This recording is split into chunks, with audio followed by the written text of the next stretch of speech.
பாமக எந்த அளவுக்கு பலமாக இருக்குது என்பதற்கு இன்றைக்கு ஐயாவுக்கும் அண்ணாவுக்கும் சில சண்டைகள் வந்துக்கிட்டு தான் இருக்குது.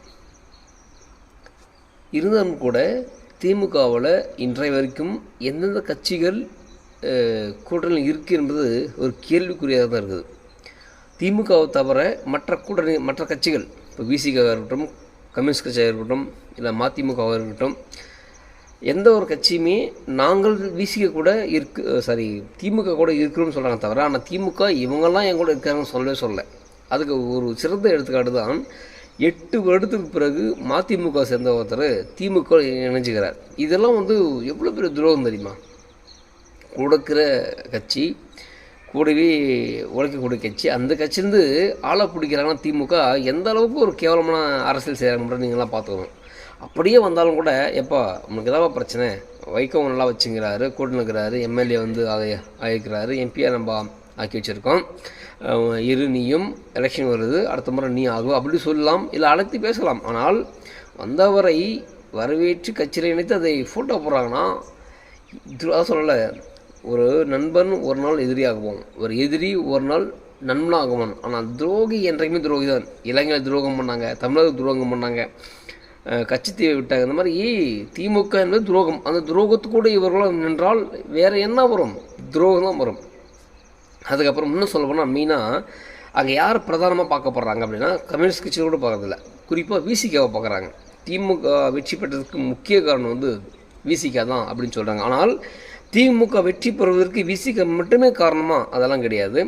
இஸ்லாமியர் ஓட்டு, கிறிஸ்தவர்கள் ஓட்டு, இதெல்லாம் விட சூடு சொரணற்ற இந்துக்கள் ஓட்டு, இதெல்லாம் விட சினிமா துறையோட பலம், ஊடகத்துறையுடைய பலம், ஐடி மிக்கிட பலம், குறிப்பாக ஆசிரியர்கள் இவங்களுடைய வாக்கு, அதே மாதிரி கவர்மெண்ட் ஸ்டாஃப், பேருந்து, இந்த மாதிரி கவர்மெண்ட் ஸ்டாஃப் யார் இருக்காங்களோ அவங்க எல்லாமே சேர்ந்து யாருக்கு போவாங்க? திமுக. இது இவ்வளோ பலத்தை வைத்து அது வெற்றி பெறும். ஆனால் பொதுவெளியில் விசிகா வந்தால்தான் வெற்றி பெற்றது அப்படின்னு சொல்லும். சரி, அது கூட இருக்கட்டும். ஆனால் அப்படியேப்பட்ட விசிகாவை இன்றைக்கி கூட்டணியில் இருக்கிறதா அப்படின்ற ஒரு நம்ம ஆணைத்தன்மை பார்த்தா கிடையாது. ஆனால் என்ன சொல்கிறாங்க, துரைமுருகன் அவர்கள் பாமக உள்ளே கொண்டு வராரு, விசிக ஓரங்கன்ற பார்க்குறாங்க அப்படின்னு சொல்கிறாங்க. யார் சொல்ல? அதாவது பாமக சார்பு யார் சொல்ல? யாரெல்லாம் விசிகாவை, குறிப்பாக திருமாவளவன் அவர்களை வீரன், ஒண்டி வீரன், செயல் வீரன், வெற்றி வீரன் அப்படின்லாம் புகழ்ந்தார்களோ அவர்களே திமுக விசிக ஓரங்கன்ற பார்க்கிறது. அப்படி இருக்கும் பொழுது, அப்படி இருந்தும் யார் பாமக வந்தால் திமுக ஏற்றுக்கிற நிலைமையில் இருக்கிறாங்க. இந்த ஊடகங்களும் சரி, பத்திரிகையும் சரி, தொடர்ந்து சொல்வது பாமக போகின்ற தோற்றுக்கிட்டு இருக்கு, அவர்கள் வெற்றியை பெற்று கிட்டத்தட்ட 10-15 வருடம் ஆகிவிட்டது, அதனால் அவர்கள் விசிக விட்டுத்தர மனமில்லை அப்படின்னு சொல்லக்கூடியவர்கள். ஆனால் பாமக வருகிறது என்றால் பயப்பட காரணம் என்ன?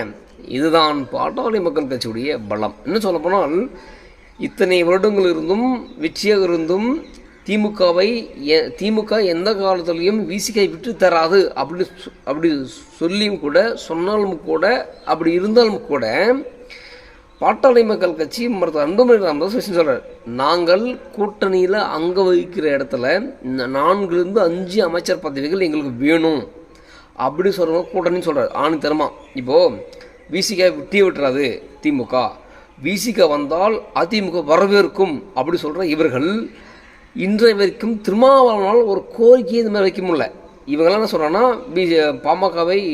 பாமகவில் சண்டை, பாமக திமுக ஏற்றுக்காது, பாமக அதிமுக ஏற்றுக்காது, பாமக அனாதை அப்படின்னு சொல்லக்கூடிய இவர்கள் அந்த இடத்துல இருக்கிற பாமக கட்சி என்ன சொல்லுது? எனக்கு 5 அமைச்சர் கொடுறா, அப்போ நான் வரணும் அப்படி சொல்லுது. அப்போ எந்த அளவுக்கு வலிமையாக கோரிக்கை வைக்குது.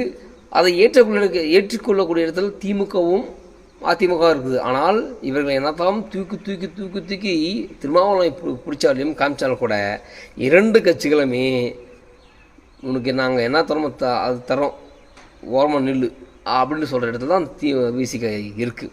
இது ஏன் சொல்ல வரேன்னா, அப்பாவுக்கும் அண்ணனுக்கும் சிறு சண்டை இருந்தும் இந்த அளவுக்கு ஒரு கோரிக்கையும் இந்த அளவுக்கு பலத்தையும் இவர்கள் வைத்து கொண்டிருக்கிறார்கள் என்றால், அப்போது பாமக எந்த அளவுக்கு பலமாக நிற்கிறது என்பதை நீங்கள் பார்த்துக்கொள்ள வேண்டும். கடைசியாக ஒரு விஷயம் சொல்கிறேன்,